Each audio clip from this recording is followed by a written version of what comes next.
Coming up on DigiTalk, Google is changing its DMCA policies. The Curiosity lands on Mars, and later in the show, Bill will be demonstrating special effects in film Tech Talk tonight. We also have Jay's Game of the Month, so stick around. This is DigiTalk.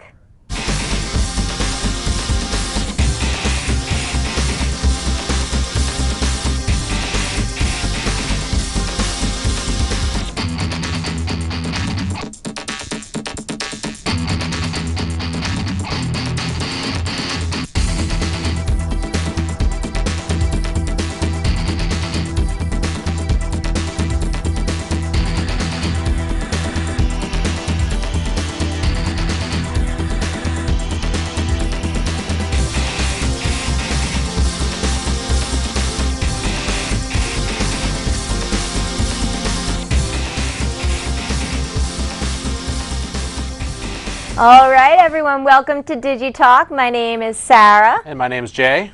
Glad you all are joining us today. We have a really interesting show planned for you. But before we get into that, I want to tell you about something really cool that blew my mind the other day. I actually had something that was the most disgusting thing ever created, which was peanut butter and jelly chocolate. Disgusting. Interesting. Can I tell you, it was just like, ugh. I spit it out. It was awful. I hope a little critter didn't eat it or something. So like a candy bar or something? Yeah, it was supposed to be one of those things with the juicy inside. Ugh, it was absolutely gross. Sounds kind of nasty. All right, well, there are a few ways to contact us. You can find us on Facebook at facebook.com/DigiTalkShow, or follow us on Twitter at twitter.com/DigiTalkShow, or email us at digitalk@jbdavisproductions.net. And you can call us here live tonight at 978-777-2720. So now is the time where we update you on what's happened in the tech world recently. We have the news up first with 6 topics to run through this week. So let's get right into it. It's time for the news.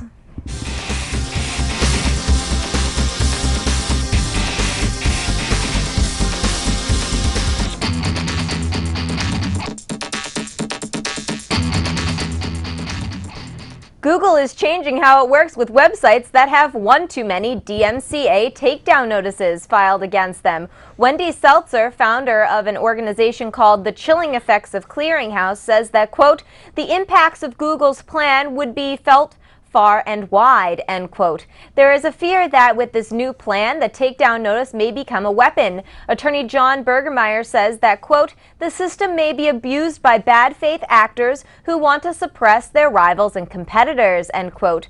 Bergman also thinks that user-generated content sites could be targeted and affected by this new Google change. The MPAA and RIAA have also come forward opposing the move. A spokesperson for the MPAA said that they will be watching this development closely, also saying that the devil is in the details. Google has not said that this is going to place immediately, and based on the public outcry and all the attorneys coming forward, Google may think to change or even scrap the plan. Yeah, it sounds like they're trying to police things a little bit too much, in my opinion, you know? I mean, who can really control the internet? I'm sorry. Right. But, it's also about freedom of speech, and you can't really censor other people's things. And there's always, people with bad intent. So, I mean, you can't really trust everything. I think there's a lot of good user sites out there, too, that, use content but aren't trying to specifically make a buck from it or anything like that. Absolutely. So, we'll have to see. And the Federal Trade Commission voted this past Friday on a settlement regarding the many issues of privacy on Facebook. The Associated Press reports that Facebook, now a publicly traded company, will have to submit a government audit of all of its privacy practices every other year for the next 2 decades. Mark Zuckerberg, CEO and founder of Facebook, did not admit to any wrongdoings, but according to the AP, he did admit to Facebook making some high-profile mistakes regarding privacy. According to ABC News, the complaint also charges that Facebook shared its users' personal information with third-party advertisers from September 2008 through May 2010, despite several public assurances from company officials that it wasn't passing the data along for marketing purposes. The settlement forces Facebook to obtain user consent before making any changes to a person's privacy. If Facebook fails to do so, there will be a fine of up to $16,000 per day per infraction. After the deal on Friday, Friday, Facebook closed at $21.81, and it closed today at $21.20. So can I definitely say that there was a point in time in which I'm really private on Facebook. It's really difficult to find me even if you search me. Sure, right. But I had everything on private once, and then one of my friends said, "Oh no, I found you really easily. I just put your name in." And I went back, and actually all of my privacy settings had been changed. Reset them? Yeah. Without my authorization. I had to actually go back and re-private everything. Like actually every single picture I had to make it private again. See, that's not right, and they shouldn't be able to do that. But sounds like if they do that now, that there'll be a heavy fine. Yeah, and I'll notice. So. Last episode, we reported that several software companies were taking issue with the design and programming of the Windows 8 operating system. Now a report from VentureBeat says that, quote, several key developers in the gaming community have made it perfectly clear that they're either not seeing a reason to upgrade to Windows 8 anytime soon, or that they see that the new operating system has a huge catastrophe waiting to be unleashed, end quote. And Marcus Persson, founder of the hit indie game Minecraft, has said that, quote, if Microsoft decides to lock down Windows 8, it will be a very, very bad choice for indie games and competition in general, end quote. The latest issues with Windows 8 can be traced back to one point, the CEO of Valve, a game company, calling the operating system a catastrophe. Soon after, Blizzard, another gaming company, came out with similar objections to the operating system.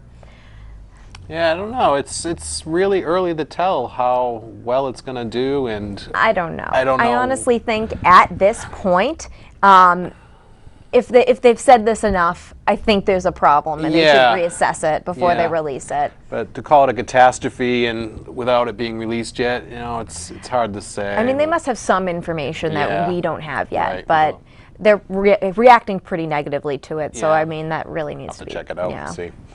And if you're employed by Google, it is not only going to take care of you, it's going to take care of your family after you die. Google's Laszlo Bock told Forbes about the new perk for the staff. Now, if you are a Google employee, your spouse will get 50% of your salary for a decade, and Google will give your children a $1,000 monthly payment until they reach 19, or even longer if they are full-time students. When asked why Google has implemented this new program, Bock said that, quote, when it comes down to it, it's better to work for a company who cares about you than a company who doesn't, end quote. Google is known for treating the people who work for it well, and this is just a new perk in a long line of perks. As of now, the death benefit has no tenure requirement and is being offered to everybody. That's fantastic. Yeah, that sounds like a really good company to work for. I mean, in a world where, I mean, sorry, a lot of employers really don't care and they're just laying people off left and right. That's something that would actually make me interested in being there. Oh yeah, that's definitely going to attract people to come work there. Oh yeah, absolutely. All right. Well, the new Mars rover named Curiosity touched down on the Mars surface at 1:30 in the morning on Tuesday of last week. Dave Lavery, the Mars Science Laboratory Program executive at NASA, said that, quote, landing on Mars always carries risks, so success is not guaranteed. Once on the ground, we'll proceed carefully. We have plenty of time since Curiosity is not as life-limited as the approximate 90-day missions like NASA's Mars exploration rovers and the Phoenix lander, end quote.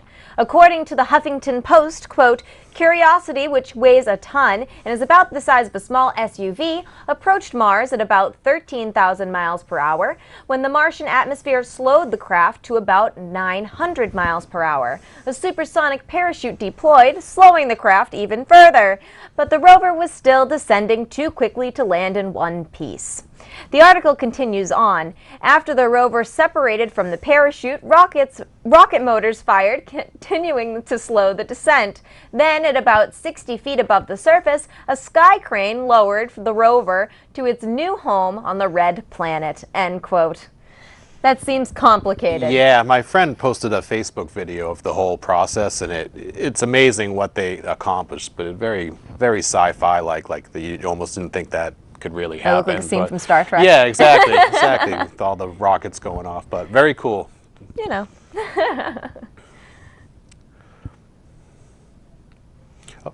And coming up after the break, Sarah and I will be talking with Bill about visual effects and other film-related tech. We also have my game of the month coming up later in the show, the Pinball Arcade. So you don't want to miss it. This is DIGITALK.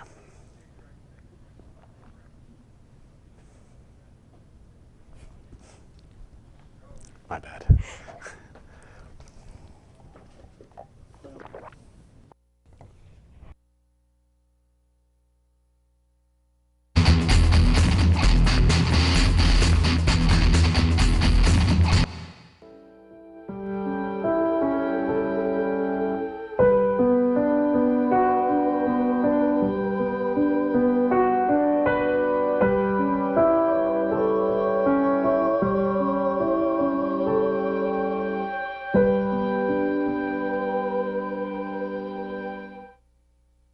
Diabetes can destroy your life.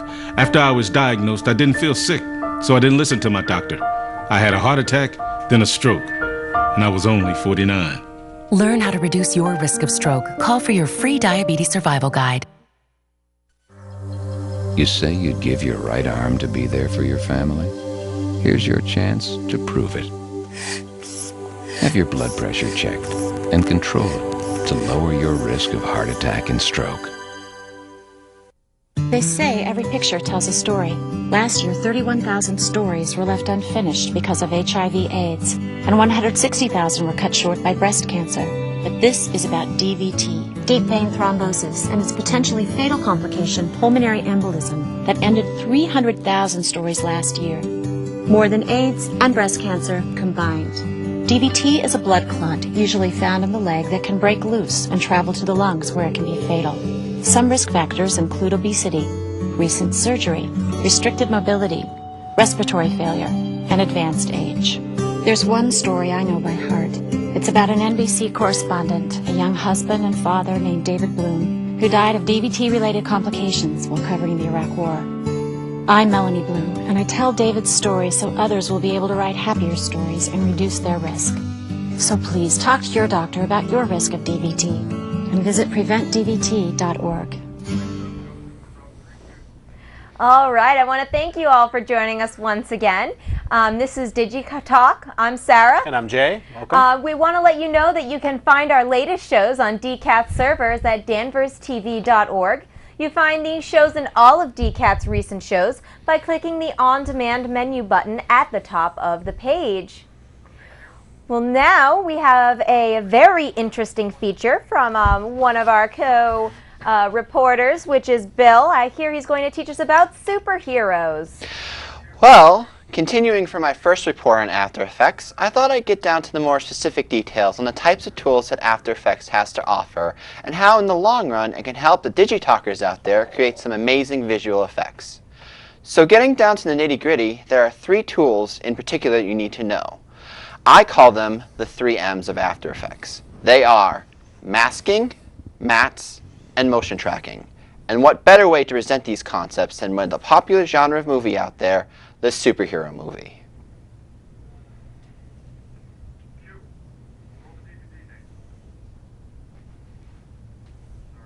Tool in your arsenal that can help you create some popular effects seen in various types of movies.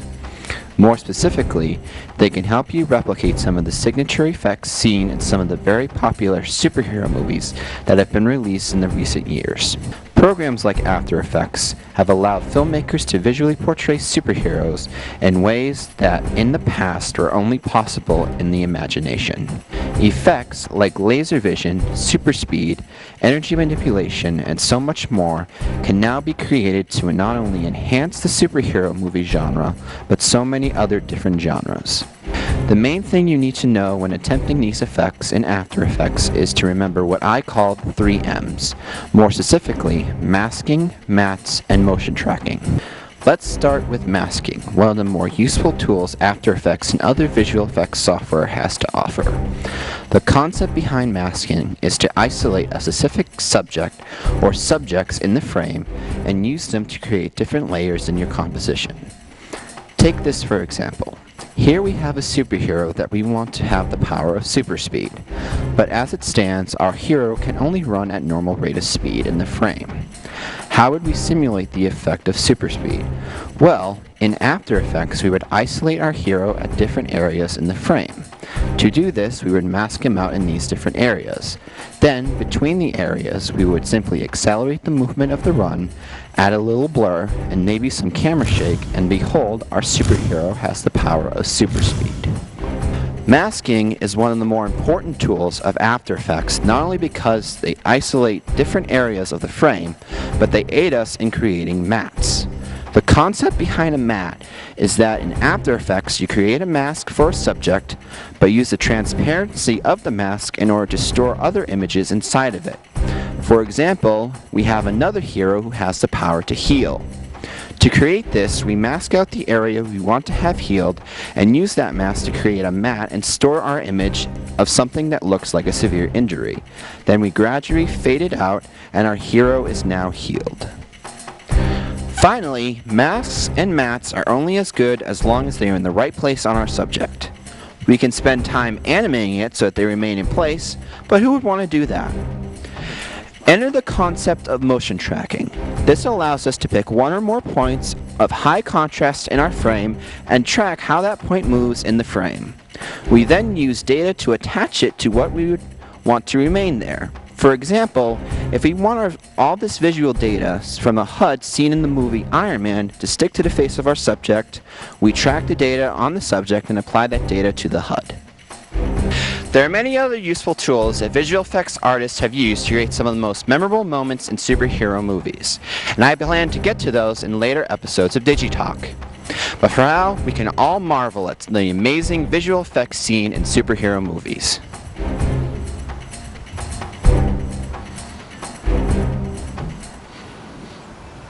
And let's not forget that these effects not only apply to heroes, but villains as well.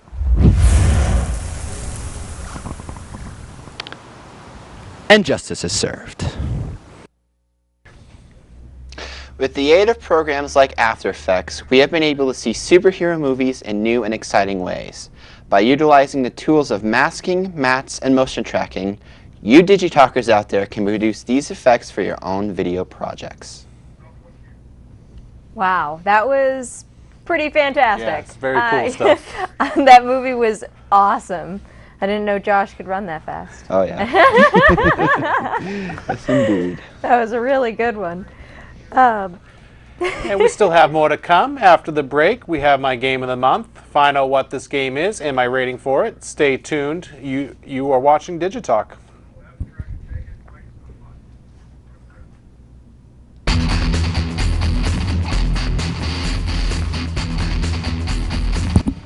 Very serious disease that has to be stopped. This is Brett Michaels. Join us.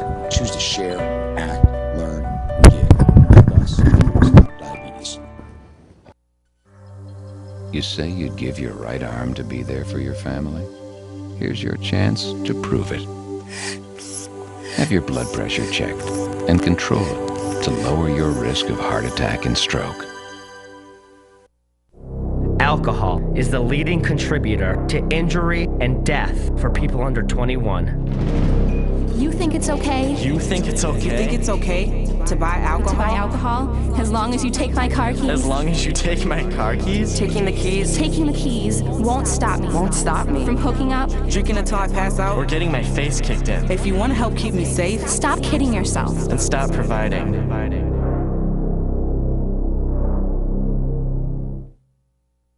Does peace really have a chance within our lifetime? At Rotary, we believe it does. We've created programs at universities around the world dedicated to teaching peace and understanding to a new generation. There is a new symbol for peace, Rotary. Make a difference in District 7930 Rotary Clubs in northeastern Massachusetts and southern New Hampshire. Contact us at www.rotarydreams.org. Rotary, building communities, bridging continents, and making a difference with 100 years of service in Massachusetts. It is a counterfeiter because it can print money at its own discretion. They set the system up so that debtors are rewarded and savers are punished. We owe tons of interest to the Federal Reserve.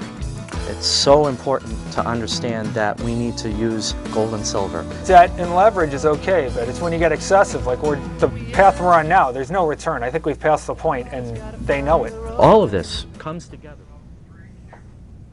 Welcome back to the show once again. I hope you're having fun. This is DigiTalk. I just want to let you know that if you have any questions, comments, anything at all, like I really like that news topic or I really didn't know what the heck you were talking about over there, please email the show. We would definitely love to hear any feedback, positive, negative, something random. Let us know, all right? Before we get into Jay's Game of the Month, I want to let you know that you can help out on the show by becoming a member of DCAT and taking a couple of production classes if you live in Danvers. Just come to DCAT and let us know, or you can email us at digitalk@jbdavisproductions.net. This is a great opportunity for those that wish to get into the news business or for those who just want a taste of what it would be like to be part of a fast-paced show. Come join our crew and be part of the fun.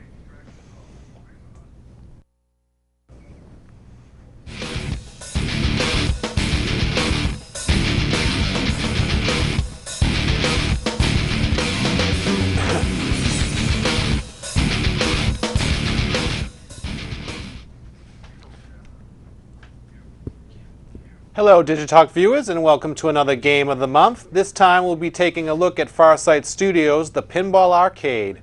Like my previous review of Zen's Pinball FX2, the Pinball Arcade is a pinball video simulation game. However, the tables that come with the Pinball Arcade are based on real tables that have been licensed from pinball legends Gottlieb, Williams, Bally, and Stern. The game is published by Crave Entertainment, who is no stranger to video pinball simulation games, having previously published two titles, Pinball Hall of Fame, the Gottlieb Collection, and Pinball Hall of Fame, the Williams Collection. The game is available for just about every popular platform out there, including mobile platforms like Android and iOS, consoles such as the PlayStation 3 and Xbox 360, and even the recently released PlayStation Vita. The game is also available on the Mac platform, and you can expect to see it for Windows and the 3DS in the near future. Specifically for this review, we will be looking at the Xbox 360 version, although I have tried it on my iPhone and iPad as well. The game was released on the Xbox Live Arcade back in April of this year with 4 tables: Black Hole, Ripley's Believe It or Not, Tales of the Arabian Night, and Theater of Magic, which just happens to be one of my favorite real pinball tables of all time. To date, 3 add-on packs have been available as DLC, adding 2 new tables for each pack. However, at the time of this report, the latest table pack was pulled from the marketplace, and neither Microsoft nor Farsight has made any comment. Let's hope a statement will be forthcoming in the next few days, but Facebook threads have pointed out a glitch that allowed users to exploit the scoring system used in the game. The graphics of the game look great and faithfully recreate some of the most popular real pinball tables of all time. You can tell that the developers really paid attention to detail. The lighting looks fantastic on each table, and everything you expect from a real pinball table is there. There are 4 camera angles to view each table from. However, I felt like there wasn't really one perfect angle to choose from, and I had to choose one and lock it down for the optimal viewing angle. This made it very difficult to see certain parts of the table, which is very important for achieving goals and that ultimate high score.